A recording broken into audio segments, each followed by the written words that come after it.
Attawapiskat. Our Minister of Health is engaged directly on that issue. We're following with our hearts going out to the families affected. Is there anything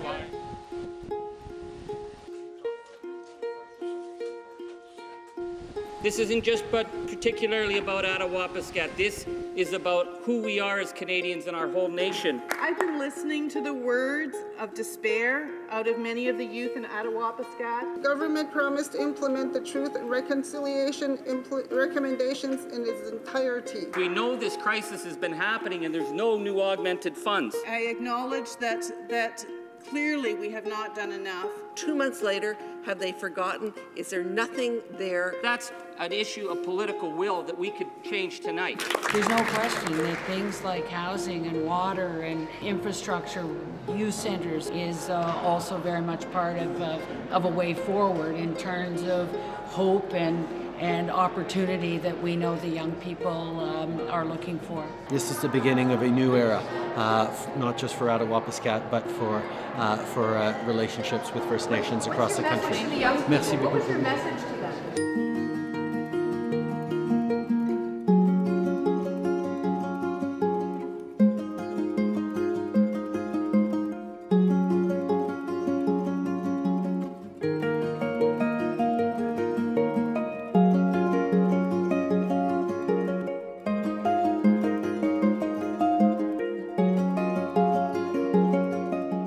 They lost hope too. They're waiting for that youth center to be opened. I don't believe we'll ever see a permanent youth center. There was a commitment made and it's taking longer than what was anticipated.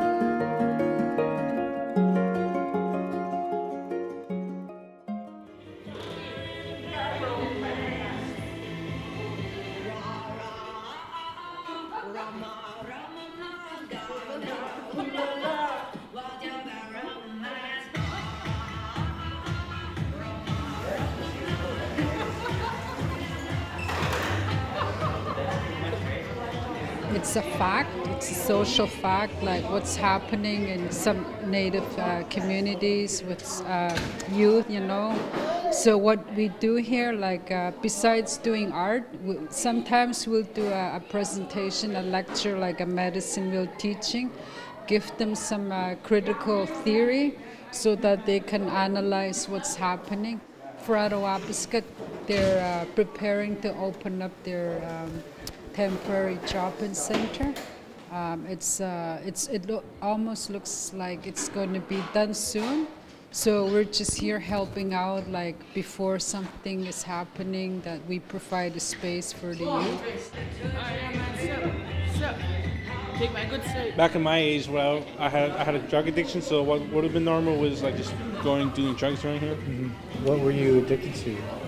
Speed, firstly weed. Mm-hmm. I moved on to speed, meth, and then I started doing gas, huffing gas. Living young, living live, living free. The friends I hang out with are younger, so I try to encourage them not to do that. I try to stay away from that so they don't fall into that kind of thing there. Is it easy to stay away from? No, because like after years of doing that, all you did was get high.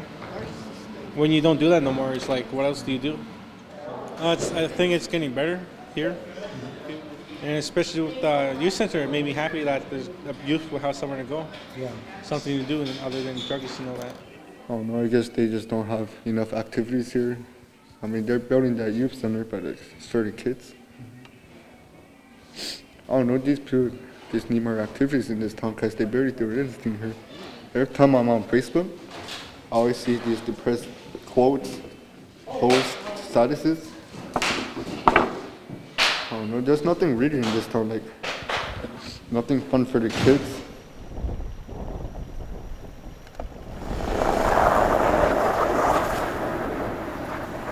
Well, I think that one of the challenges when you look at our community is the tendency to look at issues in isolation and making judgments based upon that. However, the situation on the ground in Attawapiskat is much more complex. Every issue is interrelated. For example, the issue of housing. How does it impact health? How does it impact education? Infrastructure, a similar set of criteria. How does that impact your houses? How does that impact people's quality of life?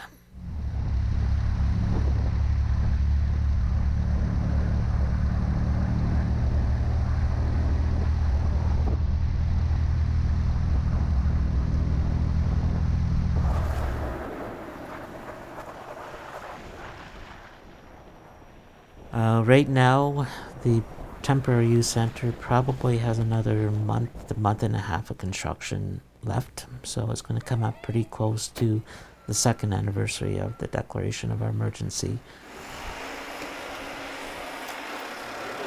The permanent youth center, currently we're engaged in discussions with Ontario regional officials as to how to implement this. And that's been one of the challenges. We've conducted a consultation exercise with the community youth. It was an exercise that went and directly talked to the youth. And the youth spoke. They gave a very clear indication of what they wanted to see in that building. They wanted to basically restore a cultural heart to our community by having this facility built.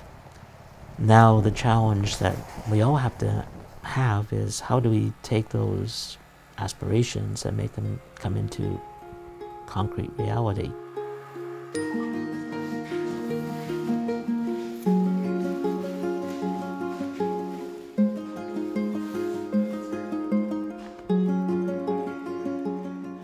There was a commitment made, and it's taking longer than what was anticipated.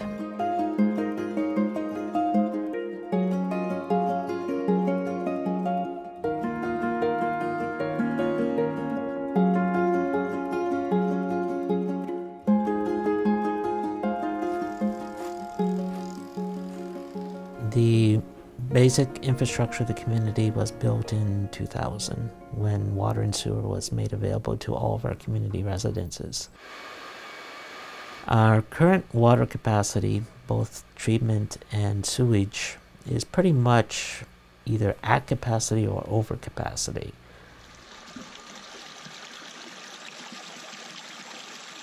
We also have a community that's atypical. We have a housing density approaching 7, as opposed to a typical water consumption pattern where you have 2 or 3 people taking a shower or doing household laundry or cleaning. That's multiplied by a factor of 2 or 3.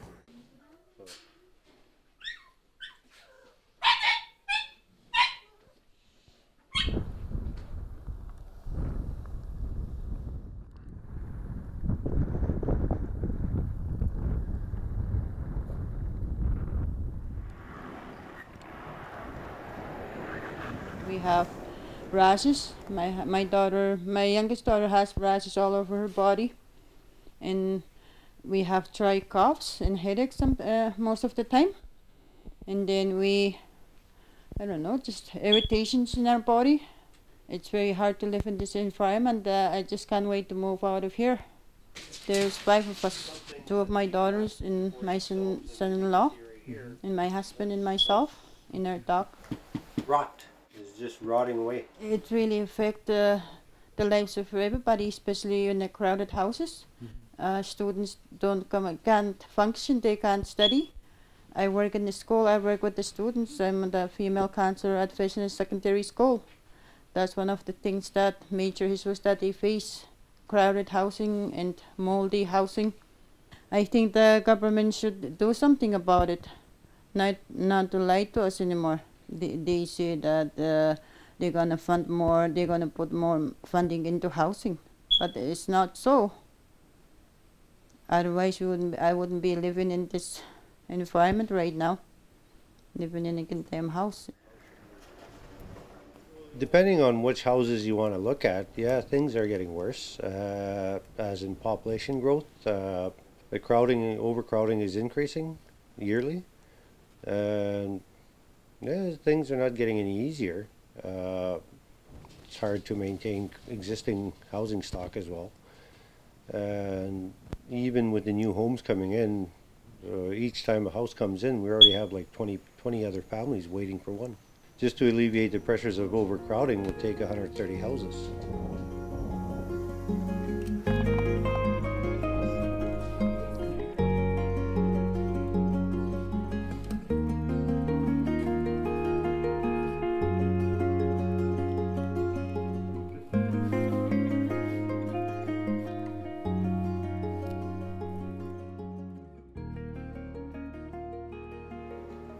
It's not just fly in and have these crisis workers coming into the community, and that hasn't resolved anything. In fact, that has made matters worse. When the crisis started, they dropped in all these crisis counselors from all over the place. And they came in, and actually they're still doing that right now. They come into the communities and they counsel or try to de-escalate the crisis. That's fine. And then they leave. So you've opened up all these people with all their pain, all their grief, and there's nothing there for them. There's no follow-up. These people come in like once a month maybe. They give 1 hour to a client and then they're gone. In a person's lifetime in this community, they will have seen 50 doctors. And one doctor will diagnose something in a patient, and then they'll be gone for a week or so, a month maybe, and the patient goes back to the hospital. And it's a different doctor. So the doctor assesses the person again and then says, oh no, that is not your diagnosis, so this is a different type of treatment. And this goes on and on and on for years and years. So there is no way for anybody to do anything else. You have to see the doctor that's there. You have no choice. What's the point in that? We're still in a state of crisis. We're just risk managing it right now. All right, let's do High Road. It's the name of the first song. High Road. High Road. It's the name of the album too. It's a song about taking the high road, right? And it's really about my relationship with Attawapiskat in the last 5 years, I guess. My dysfunctional relationship.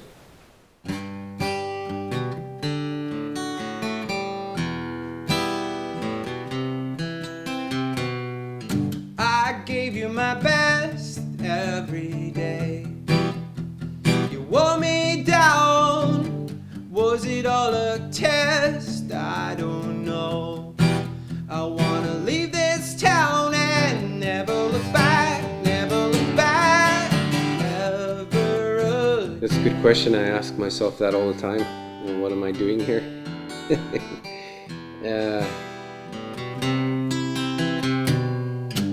Part of me I always felt was still pretty wild. Like I feel wild and free, you know, being here.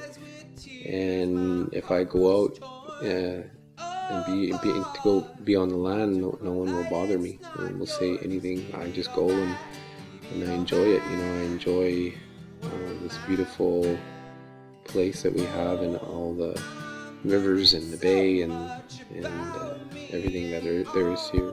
Things I've done, you should know. I think the biggest issue is our community spirit is broken. How do we get our mojo back?